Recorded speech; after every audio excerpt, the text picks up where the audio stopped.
पुराने समय की बात है। किसी नगर में एक भोला नाम का व्यक्ति रहता था।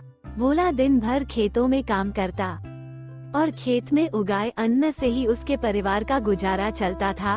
भोला ने बचपन से ही गरीबी का सामना किया था। उसके माता पिता बेहद ही गरीब थे। अब बच्चे बड़े हो गए, स्कूल जाने लगे, उनकी फीस का खर्चा और ऊपर से महंगाई।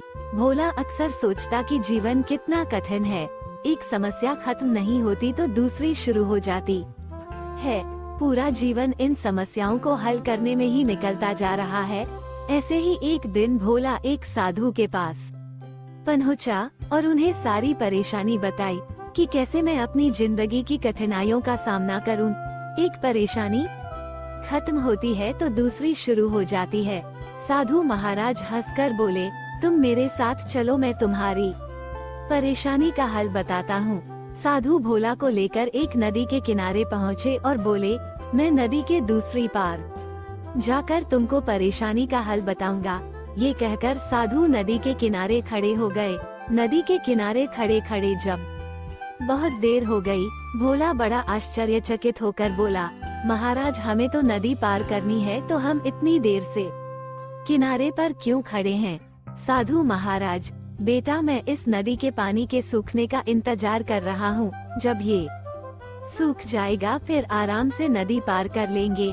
भोला को साधु की बातें मुखरतापूर्ण लगी। वो बोला, महाराज नदी का पानी कैसे सूख सकता है? आप कैसी मुखरतापूर्ण बातें कर रहे हैं? साधु हंसकर बोले, बेटा यही तो मैं तुमको समझाना चाह रहा हूँ। ये जीवन एक नदी है और समस्या पानी की तरह है। जब तुमको पता है कि नदी का पानी नहीं सूखेगा तो तुमको खुद प्रयास करके नदी को पार करना होगा। वैसे ही जीवन में समस्याएं तो चलती रहेंगी। तुमको अपने प्रयासों से इन परेशानियों से पार पाना है। अगर किनारे बैठकर नदी का पानी सूखने का इंतजार करोगे तो जीवन भर कुछ नहीं पा सकोगे। पानी तो बहता रहेगा, समस्या तो आती रहेंगी, लेकिन आपको नदी की धार को चीरते हुए आगे जाना होगा। हर समस्या को धराशायी करना होगा, तभी जीवन में आगे बढ़ सकोगे।